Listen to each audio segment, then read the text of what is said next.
c'est Dorémy et bienvenue dans ce nouveau vlog. Aujourd'hui je vous retrouve directement depuis Harajuku. On a prévu de faire 2-3 boutiques de mode alternative, surtout de voir les gens habillés parce qu'il paraît que dans ce quartier les gens viennent avec des tenues un peu atypiques. Manger et après on verra pour le programme de l'après-midi comment on fait exactement. On n'est pas encore trop sûr des horaires notamment. Là c'est le genre de vêtements qu'on peut trouver à Harajuku, sauf que ça ouvre qu'à midi, c'est nul. Je veux dire, on est samedi et tout.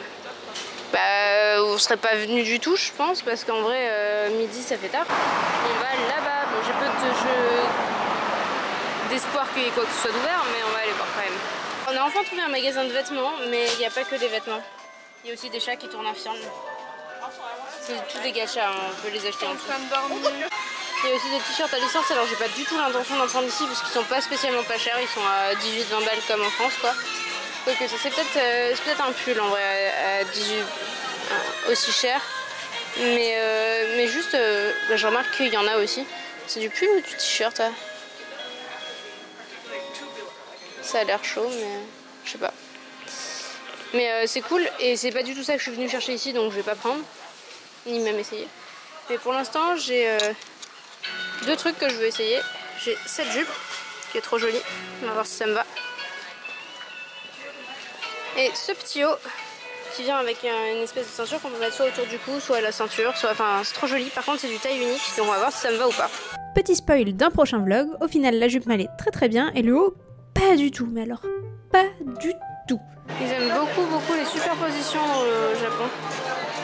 Donc il y a beaucoup de trucs tout fins comme ça qui servent à rien entre guillemets, mais qui servent de déco quoi. On voit du français partout, en général ça marche à peu près.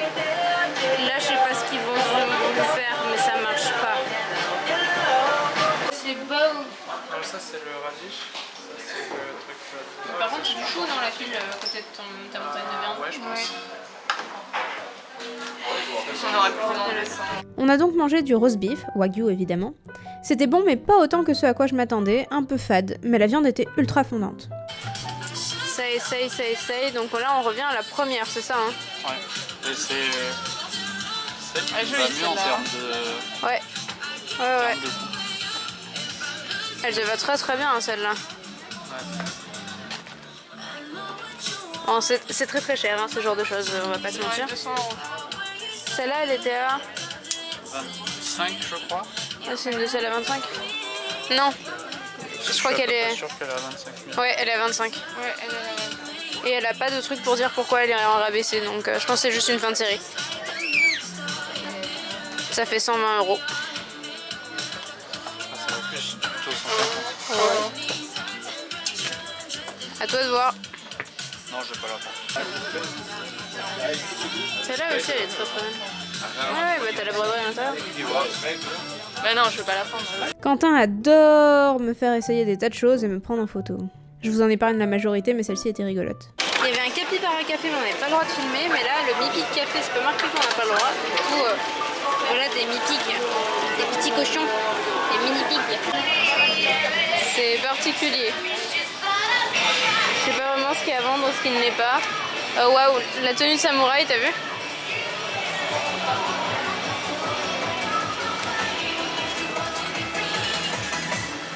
Alors, on a pris un petit dessert. C'est du red bean, de la pâte de haricots rouges, de la chantilly, oui, des pancakes, et de la chantilly au matcha. Et là, c'est un matcha latte premium. Capineko, là, je suis sûre que c'est là qu'on va dans quelques jours, mais en version pas ici, en version plus chill. Et c'est cool parce que du coup, on a réservé pour nous 6. On regardait les t-shirts Pokémon et au grand désespoir de Laurent, celui-là il est qu'en taille enfant, mais du coup je vais le prendre pour moi, je pense que ça doit pas être cher. Ouais, 1000 yens. Oui. Voilà. C'est 1000 yens la taille enfant et 1500 la taille adulte. Voilà. Le Disney original, j'aime pas quand c'est un carré comme ça, c'est un peu dommage, mais par contre j'aime bien le motif ballon comme ça. Il y a d'autres Mickey, ça change. L'estampe, mais non, c'est pas. C'est une station Pokémon. Non, ouais. T'es mignon avec ton phare. J'aime trop le chauffeur de train. Bon, 2h30 d'avance pour les Hanabi, c'est pas suffisant, hein. Même 3 heures ça s'est passé. Par contre, la vue sur la Skytree, elle est pas trop mal. Et on traverse, on a fait tout le long là-bas, il n'y avait aucune place parce que les gens ils gardent leur place, c'est-à-dire qu'ils mettent leur bâche et ils s'en vont. Ce que je trouve mal en vrai. Mais comme les gens sont disciplinés ici, bah, ils laissent la place, hein. Ça bougera pas les affaires. Mais ça fait que nous, en arrivant seulement 2h30 avant, bah pas de place. On va essayer ailleurs, on va voir s'il y a plus de place de ce côté. Et on marche, on marche, on marche. Et on a chaud, on a chaud, on a chaud. C'est recouvert de bâches, c'est très impressionnant. On va essayer de traverser pour aller de l'autre côté. Parce que là, avec le pont, ben, on voit pas grand chose à mon avis en réalité. Mais c'est compliqué. On s'est posé sur nos ponchos de pluie et changé pour être en yukata. On avait presque 2 heures à attendre en mangeant ce qu'on avait pris au combini pas loin. On a également une famille française qui était à côté de nous, c'était très sympa. Il y a le début du feu d'artifice mais on voit strictement rien derrière l'arbre.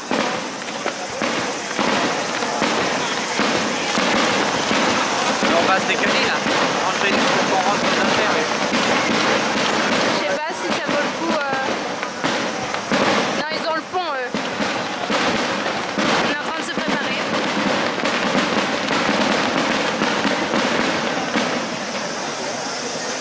Mais moi je pense que ça se déplace, qu'il y a des barges qui se déplacent parce qu'il y a des gens qui sont installés très tôt avec leurs appareils photo et c'était là bien avant nous qui sommes arrivés avec 2 heures d'avance. Je vous mets un tout petit bout de Hanabi. Après je profite avec les yeux. Hein. Mais je vous en mets un petit bout quand même. Alors, les Hanabi, c'était comment? Bah, honnêtement c'était bien. Le rythme est un peu particulier. Ouais, très très bizarre. C'est beaucoup d'un coup, puis des temps de pause, puis des fois il y a une fusée, t'attends 3 secondes, une autre fusée. C'est très irrégulier. Il y a quelqu'un qui parle, en fait, on comprend rien. Moi je pense que c'est les entreprises soit qui ont payé le feu, soit qui ont fabriqué le feu, qui sont annoncées, c'est expliqué, Ouais. etc. Sauf qu'on entend très très mal et nous on comprend pas le japonais, mais en plus même si on comprenait le japonais, je pense qu'on n'aurait pas pu entendre. Par contre il y a des règles tacites de qu'est-ce qu'on doit faire pour bien observer Ouais. les feux d'artifice, genre se lever, marcher, ce genre de choses, suivre un peu une espèce de parcours. Faut le connaître à l'avance, ouais. pour être sûr de bien vouloir profiter. Nous, on a découvert les règles du jeu au fur et à mesure. Ouais, c'était chaud, mais au final, on a plutôt bien vu. Donc nous, ce qu'on a fait, on s'est posé 2h30 avant, à un endroit où, en fait, si on était resté, on n'aurait rien vu du tout, concrètement. Oui. Du coup, ce qu'on a fait, c'est qu'on s'est levé et on s'est mis à marcher le long. Et ça, c'était cool, c'est là où je vous ai un petit peu filmé le petit bout. On voyait super bien. En fait, c'était prévu et c'était la bonne méthode. C'était une bonne méthode, en tout cas. Enfin, on pense. Non, mais il y avait une autre bonne méthode. Oui. Ensuite on est sorti parce qu'on commence à avoir le feu de dos et on n'était pas sûr qu'on puisse revenir par l'autre côté, traverser le pont et revenir dans l'autre sens. Du coup on est sorti et on s'est retrouvé sous un pont, donc de l'autre côté de la rue. Et là en fait c'est un bon plan aussi, mais il faut y être à peu près quand on est arrivé. C'est la roulette russe en fait. Des fois tu auras une bonne place. Enfin, non, quand on si arrive t'avances, tardivement. ouais. Non, nous on aurait pu avoir. Ils ont ouvert la route après. Oui, oui, oui. Bah, En fait, ce il que faut je être- disais, il faut connaître les règles du jeu. C'est ça. Un très bon plan, c'est à 18 h ils fermaient la route. Donc il fallait se mettre à 17h30 parce qu'il n'y avait pas grand monde quand on est passé qui attendait pour pouvoir se mettre sur la route. On aurait complètement pu être ligne de devant dans la rue, mais on savait pas que c'était une bonne place en fait, tout simplement. Que c'était une des meilleures places en fait pour. C'était pour pas être une calme. bonne place pour attendre, mais c'est une très bonne place pour avoir Ouais. le feu d'artifice. Parce qu'en fait, la moitié de la route est dédiée aux gens qui regardent. Et ça on le savait pas. Parce que dans notre groupe, quelqu'un pensait qu'il y aurait des restaurants qui viendraient à cet endroit-là. Eh ben non. Heureusement, Non, on est allé on au a pas 7. vu, en tout cas. Non, on a marché tellement longtemps, on aurait entendu, vu quelque chose. Nous, quand on est revenu du 7-Eleven, il y aurait eu au moins des chariots près sur les côtés, tu vois. Donc non, c'était vrai, mais on le savait pas et je sais pas comment on aurait pu le savoir en fait. C'est pour ça que je vous en parle. Je ferai peut-être une vidéo dédiée avec un peu plus de recherche et où je reparlerai un petit peu de ça. Par contre, en termes de qualité de feu d'artifice, les fusées, j'ai jamais vu ça. Hein. Surtout que nous on a vu qu'un seul des deux feux, en fait il y a deux spots en même temps. Alors on peut pas voir les deux si on est comme nous en ville évidemment, faut être vraiment faut être en hauteur. Sur un toit d'immeuble, il y a quelques immeubles là derrière nous à mon avis ils étaient vachement bien.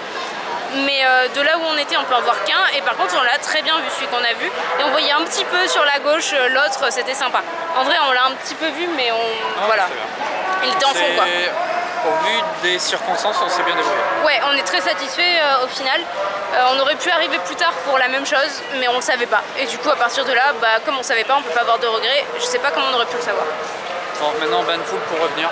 Voilà, maintenant on vous fait ce petit bout de vidéo en attendant que ça se vide un petit peu, mais là ça va être la galère pour prendre le train. La bonne nouvelle c'est que nous c'est direct, mais ça va être archi bondé. Déjà pour venir à 2h30, même 3h avant du coup quand on a pris le train, c'était blindé. Hein. Puis il y a tellement de monde en fait qu'on n'arrive pas à avoir internet. Oui ça capte pas, oui, trop de gens ça capte pas. Et je suis mal coiffée moi, c'est moche là derrière. Ça veut pas. J'ai les cheveux qui repiquent. Parce qu'il y a trop d'humidité dans l'air. Il faisait très chaud aussi. Ça pour le coup on a un peu souffert de la chaleur malgré les yukata qui sont quand même pas des vêtements ultra chauds. Voilà, ça c'est notre meilleur ami. Tous les sponsors nous ont distribué, on en a que 4 différents je crois. Moi j'en ai pris qu'un. Oui mais dans le groupe on a 4 différents quand même. Voilà, je pense que c'est là-dessus que je vais arrêter ce vlog parce que le temps qu'on rentre tout ça, peut-être il est pas si tard que ça d'ailleurs, hein, c'était de 19h à 20h30, c'est relativement tôt pour un feu d'artifice je trouve. Alors c'est bien hein, franchement, mais du coup ça fait que ça a commencé de jour, ce qui est un peu particulier. Ça a son charme aussi, et comme il y en avait tout le temps. Ah si, on a vu une fusée en forme de Pikachu, elle y était plusieurs fois et c'était trop bien. Et il y a eu des Pokéballs après, voilà, je tiens à le signaler. Et sur ce, je vous dis à bientôt dans une prochaine vidéo. Des bisous!